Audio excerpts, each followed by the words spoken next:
22nd presentation at digital dealer conferences. Several conferences I've done 2 and 3. So that's why there's been 12 digital dealers, and this is my 22nd. And every time I do a presentation at Digital Dealer, I'm very, very proud to be standing in front of a room full of digital marketing professionals like yourselves. And I also feel a big burden of responsibility to deliver the goods, because obviously you had 8 or 9 other rooms you could have chose. You chose to come to my session, and I want to make sure that you come back the next time I show up at Digital Dealer, hopefully. So a couple things I've learned along the way. Number one, I know that everybody always asks, can I get a copy of your presentation? And I also know that when you say you want a copy of my presentation, it's not the PDF file you want. You want the PowerPoint file, so you can modify it with my blessings and do whatever you want with it, because that's the way we roll.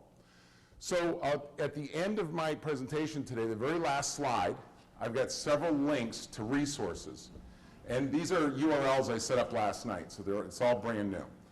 But one thing I want to say right up front is if you go to slideshare.net/my name, Ralph Paglia, I have this uploaded in 2 versions, the PPT version and the PPTX version, because some people like the old school PowerPoint. Thank you very much, Damon. And some people like the new format, so you have your choice. The other reason is, has anybody here ever used SlideShare for your dealership? Isn't it a great tool? One little tip, and I'm trying to remember who taught me this, but it was at one of these events, and somebody in the audience tipped me off to this. You always want to upload your PowerPoints for your dealership in PPT file rather than PPTX, because PPT gets converted to HTML by SlideShare, and it indexes with the search engines, and the PPTX file, for whatever reason, doesn't. So that's another reason why, and it's very easy, you just save it as a PPT, the 2003 version, instead of the new version. So with that said, my goal for today, and this is by the way, verbatim right out of the catalog. I want to make sure that you're all in the right place, because this is what I'm going to be covering. My goal today was to, very quickly, in a few minutes, kind of give you a snapshot of what's been happening in automotive digital marketing. Now, one of the reasons why I chose to do that for a topic is there's not a lot of us that have been doing this for 20 years. I have. Maybe Paul. I don't know, Paul, how long? Okay, well, he's been in it for a while. But at any rate, so I've been here since the days of the BBS, the bulletin board systems. I've been here for the launch of Auto by Tel in 1995. That kind of rocked our world. I remember 1999 when Cars Direct came out, and whoo, that shook up everybody, because Cars Direct was going to take over the world. Sound familiar? A little deja vu going on lately. So I wanted to give everybody sort of a snapshot, but there's actually a practical reason for this. What you're going to find out, one of the things that strikes me, having been here playing in the game for 20 plus seasons, is there's certain principles that we learned a long time ago that still apply today. And you need to grab on to these lessons that were learned so long ago, and you need to grab onto them right away, because you can't afford to take the same amount of time that I've taken to learn this stuff. You can't afford to take the same amount of time as Paul or some of the other veterans in this business have taken, because you'll never catch up. So hopefully today I want to share some insights, and obviously within the time constraints, I really can't cover everything I would like to cover. So one of the things we'll be doing is we'll be doing some webinars. The whole presentation, like for those of you who came in late, is available for download at slideshare.net/my name. Slideshare.net/Ralph Paglia. And I have it set so you can freely download it in its original file format, so you can modify it and do with it as you will with my blessings. Okay? So with that said, I recognize enough faces in the room where, oh, I have to ask, because I always ask this, how many of you are here for your first Digital Dealer Conference? You know, I want to congratulate all of you who are here for your first digital conference. Yeah, let's give it up for these guys. I've been to every Digital Dealer Conference since the first one we did in a closet in Nashville. And I got to tell you, every time I'm amazed at how many people come that are new. That's your first one. But I want to congratulate you, because you're in the right place. Make sure you attend lots of conferences.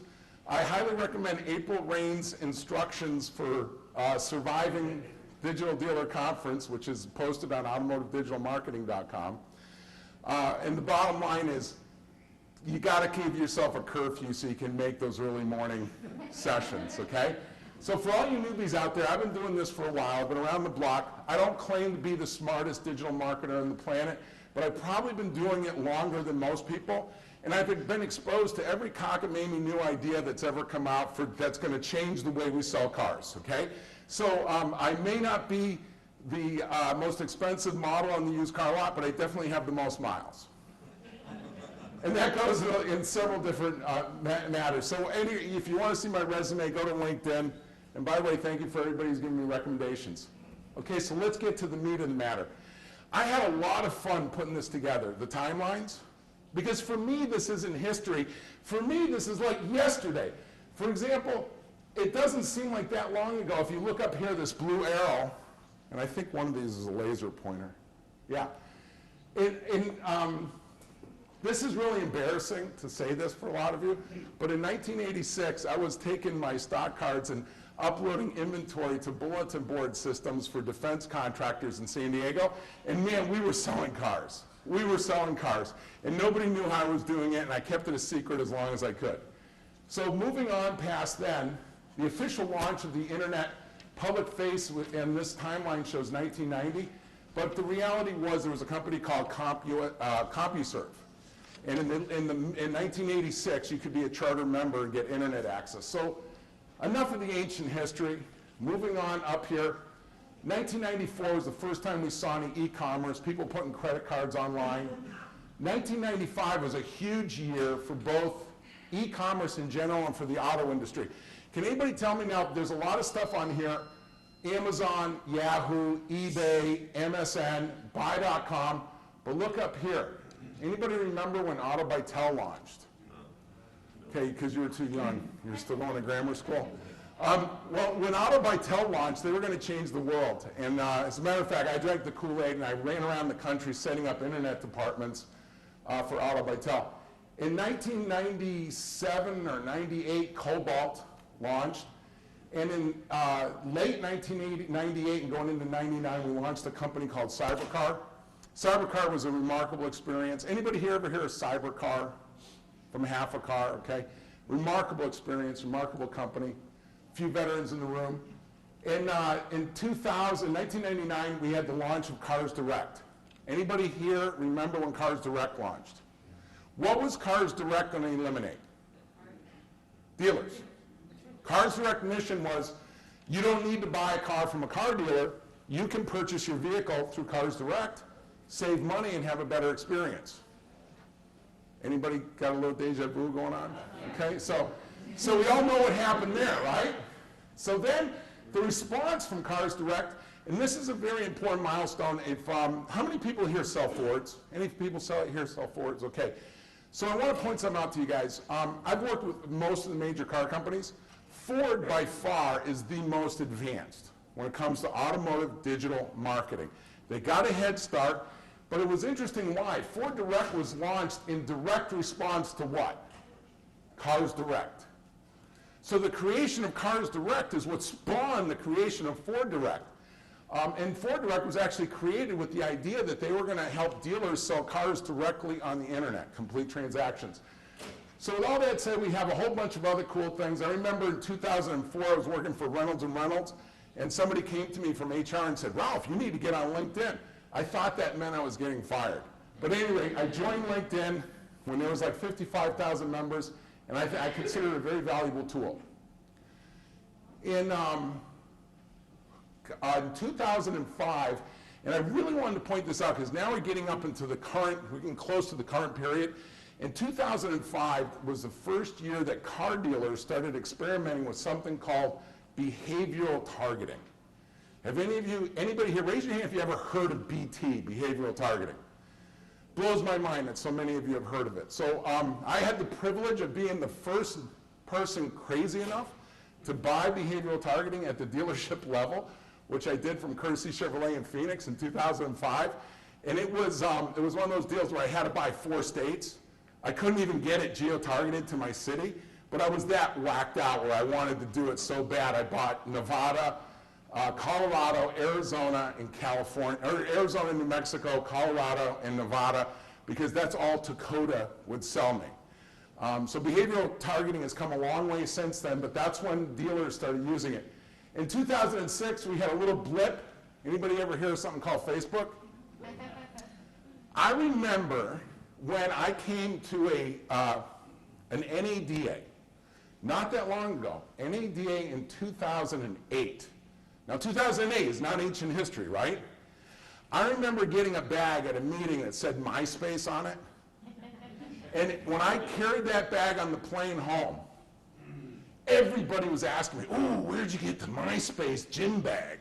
Where can I get a MySpace gym bag? Today, it's in my closet at home. Today, if I were to carry it when I came here, people would be looking at me going, look at the old guy with the MySpace gym bag. That was 4 years ago. It took me 4 years to get through college.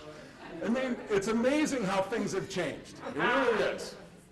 So with that said, let's go a little further.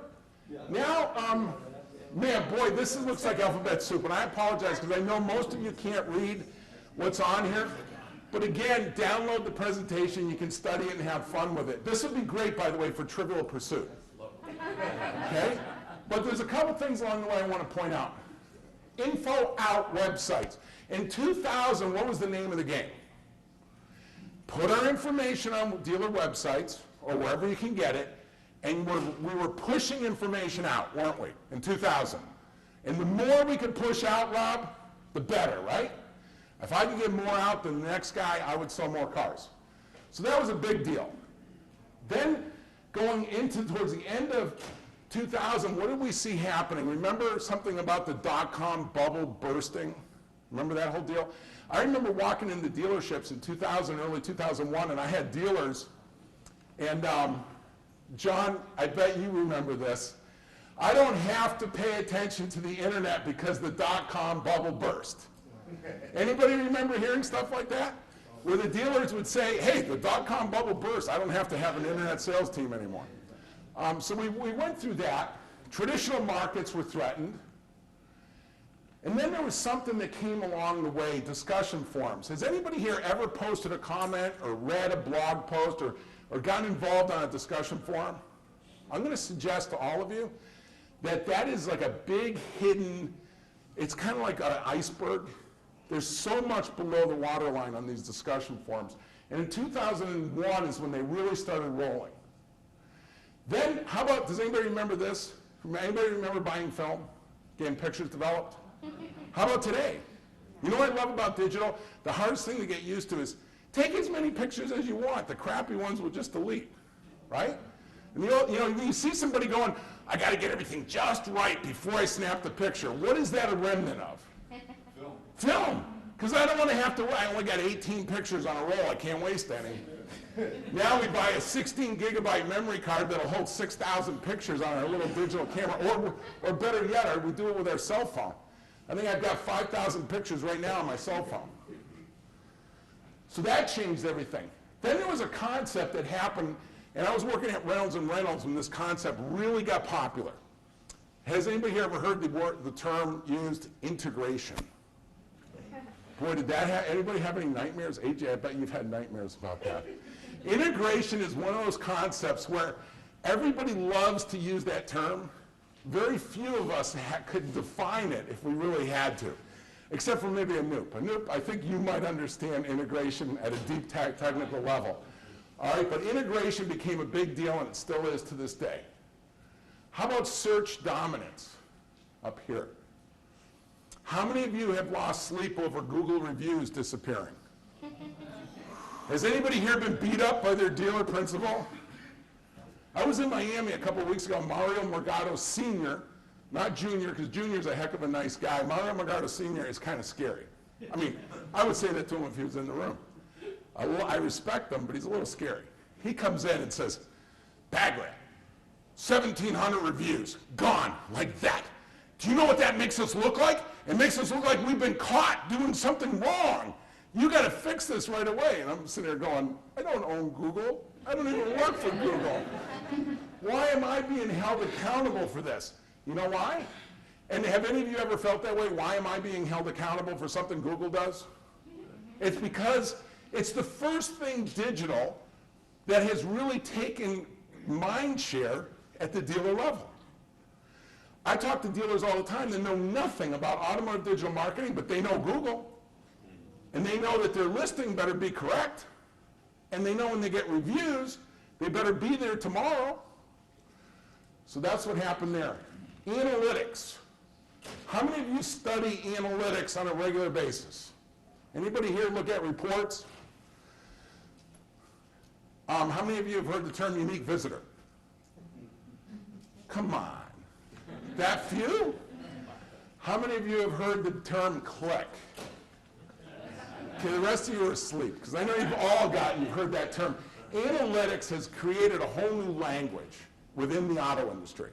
We talk about it, we assume that everybody understands what we're talking about, but analytics haven't been around that long. They really started emerging in 2004, 2005.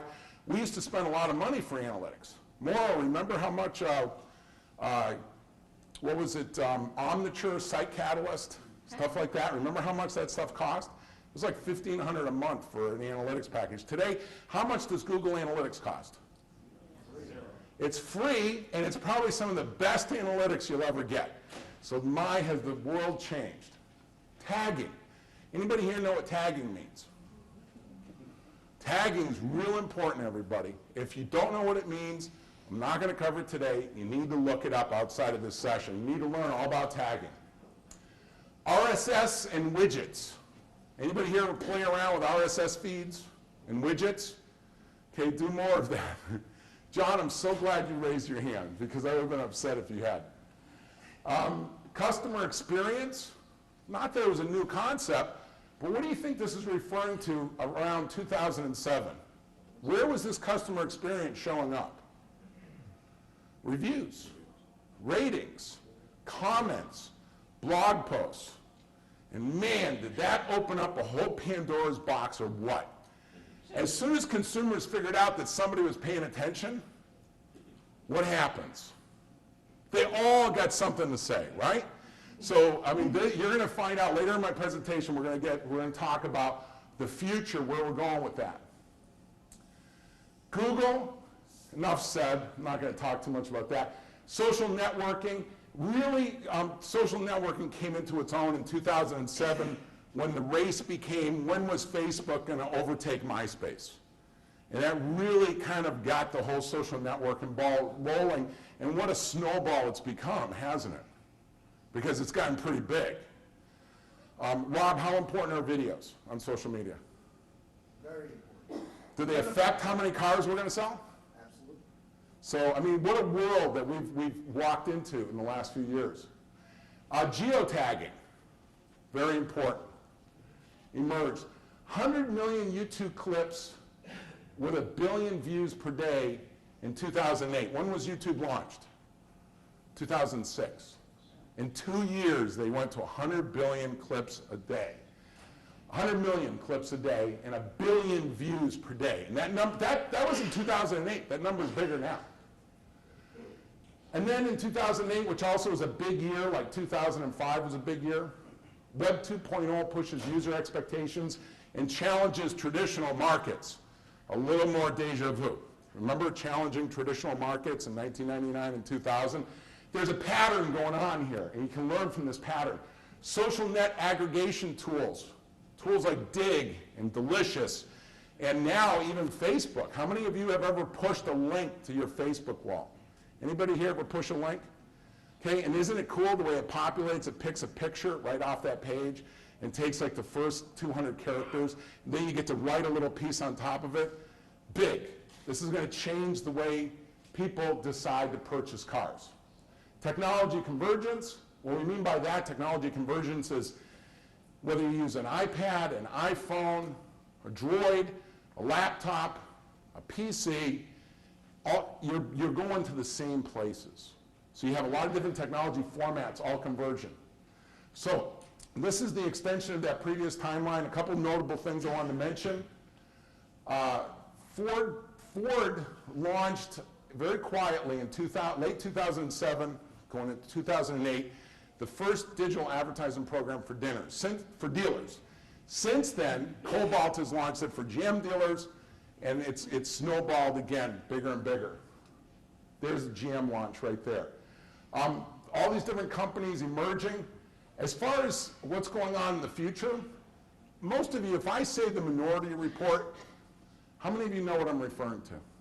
The Tom Cruise movie, The Minority Report. Remember the advertising? Everywhere Tom Cruise would walk, the advertising would change and would be custom tailored to Tom Cruise. So a friend of mine at American Honda Motor Company, Michael Kiernan, did a presentation a couple years ago at a CRM conference. So ever since then, I call this the Michael Kiernan effect, the Minority Report effect. That's the world we're going into, and that's why tagging is so important. So just a little recap, 1986, we were generating leads. Think about that. That was how long ago? 26 years? So 26 years ago, I don't know about anybody else, but I was generating email leads 26 years ago. This is not new. If any of you, for those of you that this is your first digital dealer conference, so glad to have you here, but please do not consider what's going on with the web or social media or internet as being new. This stuff has been studied, it's been measured, it's been tested, it's been tracked for over 20 years. Don't relearn the same lessons the same way that the rest of the industry has spent the last 26 years learning. Grab those lessons learned, internalize them, and move on. 1995, Auto by Tel goes public. That was a big deal. By the way, I thought it was interesting. In 1999, I was trading for $40 a share. When I did this presentation, I was trading at 70 cents a share. I don't know what went wrong. I mean, look what happened to Google in the same time period.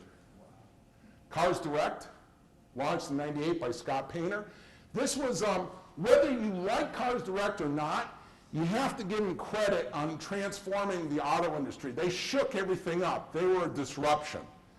And the fact that so many of you are in this room is a testimony to the impact of that disruption. Give credit where credit's due. Now, I wanted to pause here, and I'll be the first to admit I got a personal bias because I work for Cybercar. Company no longer exists, so I don't have to worry about pushing a product. But I wanted to play a video from 1999, and I just want to ask you if it's still relevant today, because I think it is.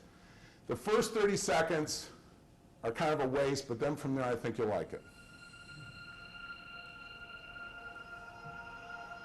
Can you guys hear that?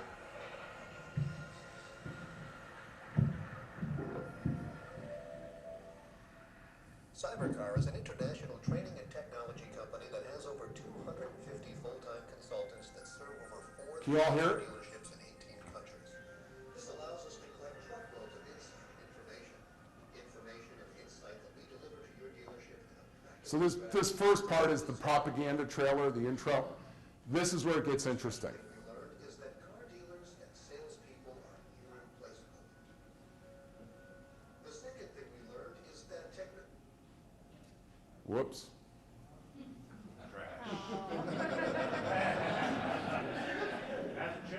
Okay, so you know something? I knew I should have used my own laptop. The bottom line is what was really kind of interesting about that clip, sorry about that, didn't mean to chase you guys out, but I don't blame you. Anyway, what was really interesting about that clip is this, people. It predicted that dealers would develop their own lead generation capabilities. This was 1999. It predicted that dealers would struggle with third-party lead providers and then eventually would have to really take back and reclaim the space, the branding that is going on in there. And that's something that's very important to remember. So, AJ, yes? Is that in the slideshare or on? Yeah, it's a Flash file. So if anybody wants, if you send me an email, the problem with Flash is I have to convert it to a zip file because otherwise Outlook doesn't like it. Anyway, here's the thing that in those days, this strategy, has anybody ever heard of these 4 points for your strategy?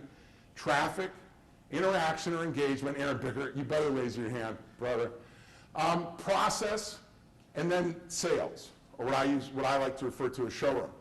This is something that we were using in 1999 to help transform the industry into seeing the value of using the internet to sell more cars. And what you're going to see is when we go forward to today, I'm going to share with you the idea that this strategy is still relevant. This strategy of attracting customers having assets on the web, whether it be a Facebook page, a YouTube video, a dealer website, a microsite, on and on, ad nauseum, whatever those assets are, you have to have something that'll engage the consumer. Once the consumer engages and reveals who they are and what they're interested in, you have to have a process. And that process really needs to lead up to revenue realization, I'll call it. Making a sale, getting them in the service drive. So a lot of times we get distracted from these core strategies, and when you study the history of everything we're doing and all the technology that has come and gone along the way, the one thing that remains true are these 4 principles of digital marketing. So here's some more elaboration on what those 4 principles are. How do you measure and track these 4 principles? I actually got to a point where at one point I was assigning a dollar value to each task. I was taking the total gross generated by the sales, dividing it by the number of tasks that it took to get there, to get that gross, and coming up with a dollar value. So for example, when we got an internet lead to show up at the dealership, it was worth $1,110. Every time we contacted a customer, we were generating $228 in revenue based on how many times we contacted a customer that it took compared to the number of cars we sold and the gross that was generated. All of this goes back to the tips model. This is the process piece. So what are the best dealers? Let's jump forward now to the present and going into the future. First of all, the funnel hasn't changed. All this buzz that I've heard out there about, oh, the sales funnel is dead, the sales funnel doesn't exist anymore. Look, you're always going to need to talk to more people to get down to the few that end up buying a car or writing up a service ticket. You got more down to a smaller number that give you money. It's always going to look like a funnel or a tornado, or whatever you want to call it, but it's going to have more to less. That has not changed. Now what has changed are these acquisition channels. And this is where it gets complicated. This is where a dealer can get a competitive advantage, is by working the acquisition channels. That's why I suggested to each of you at the very beginning that you understand tagging and you understand tracking cookies and start becoming very familiar with how they're used and what you can use them for in order to target the right customers. Has anybody here ever heard the saying, the best thing about the internet is everything is measurable? You ever heard that? That's BS. It's not. That's the worst thing about the internet. There's so much measurement it'll drive you crazy. Do you know what the best thing about the internet is? Targeting.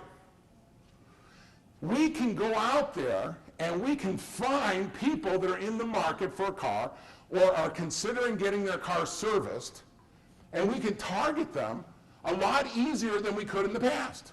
Targeting, in my opinion, is dramatically more valuable than measurement. Now they're very related, because by targeting, we get to measure what we've targeted and the effectiveness and who these people are. But take the simple process of, is anybody here familiar with retargeting, where you show ads to customers that have already visited your website? Think about that. That's far more valuable than the reams and reams of data that you could spend hundreds of hours pouring through and not sell a single car. With retargeting, we're taking somebody who's already been to our website, shown some interest in our dealership's products and services, and we're going back there saying, hey, we're still here. Hi, Tom Gorham, come on back to Apple Chevrolet. We got something for you. Did you see the latest coupons? We got some special offers. New inventory came in. By the way, did you know we support the Boy Scouts of America?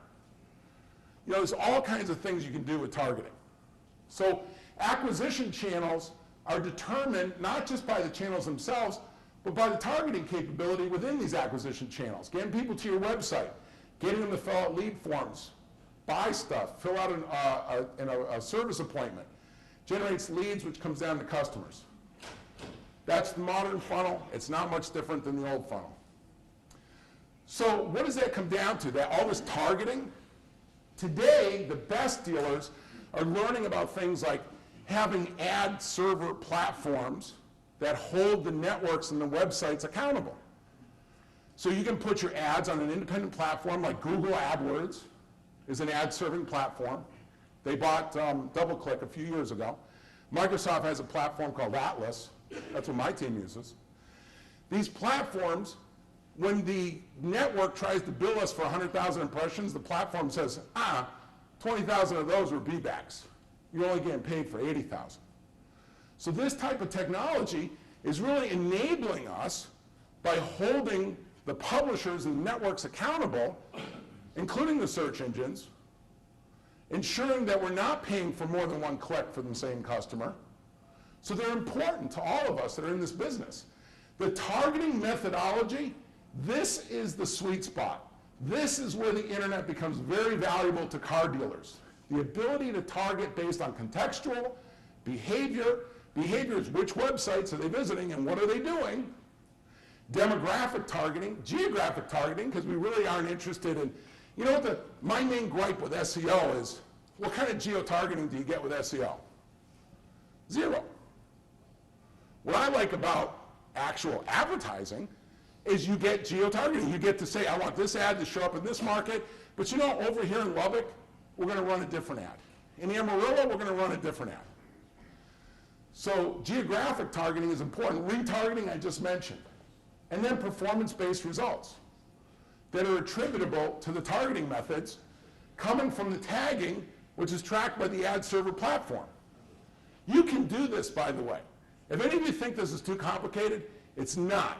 It actually gets pretty common sense once you get into it. Here's another thing.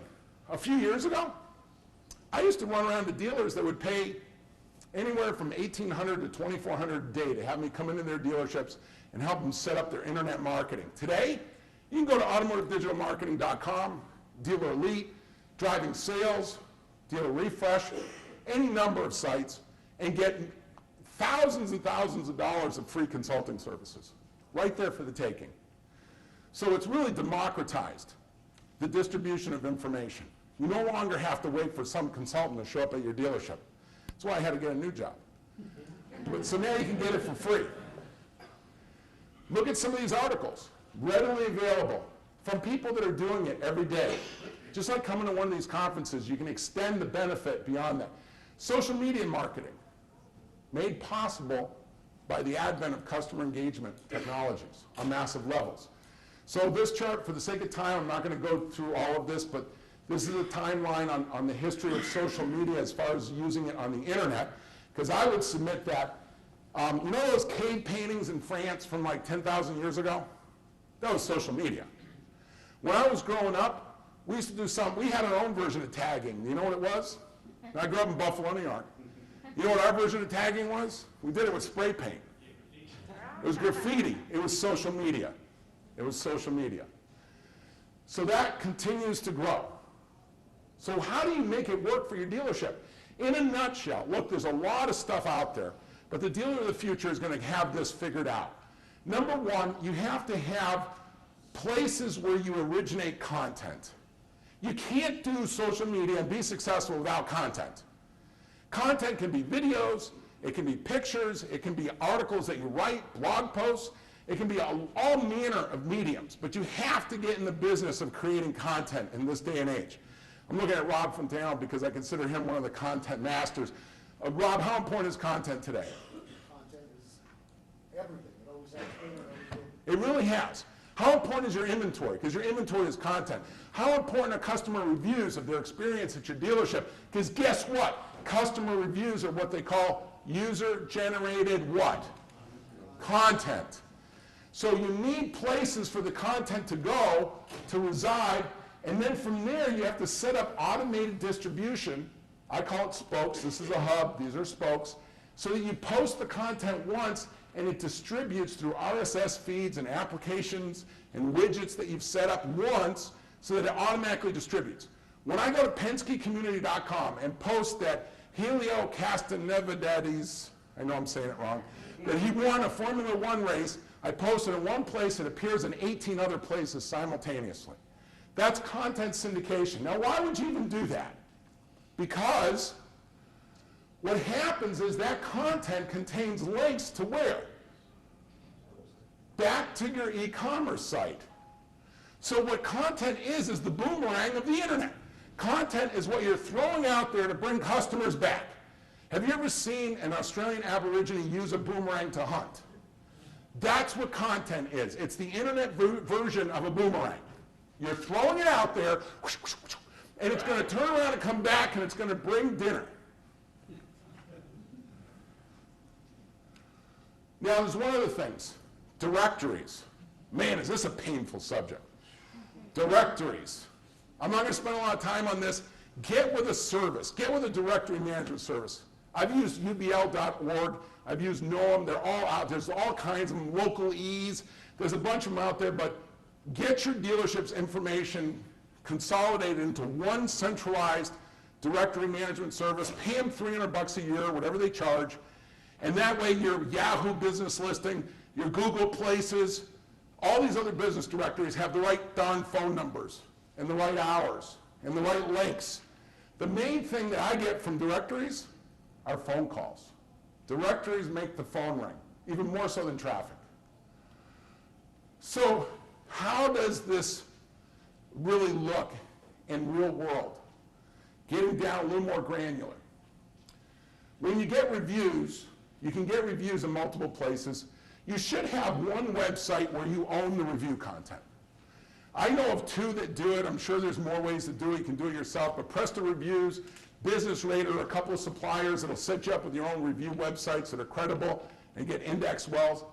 But you need to treat review content as exactly what it is, content. That means you have to own it and be able to transport it and distribute it. Because once you get those reviews, you're going to then push them to other places where customers are likely to see them. When you get your reviews from Yelp, you take your good reviews and you push them to Facebook. When you have people on Facebook saying good things about you, if they're members of Yelp, you're going to push them to Yelp to get a positive review. You're going to take your reviews, you're going to push them to your WordPress blogs. Your WordPress blogs are going to generate comments. They're going to be reposted. You're going to tweet about the review generated here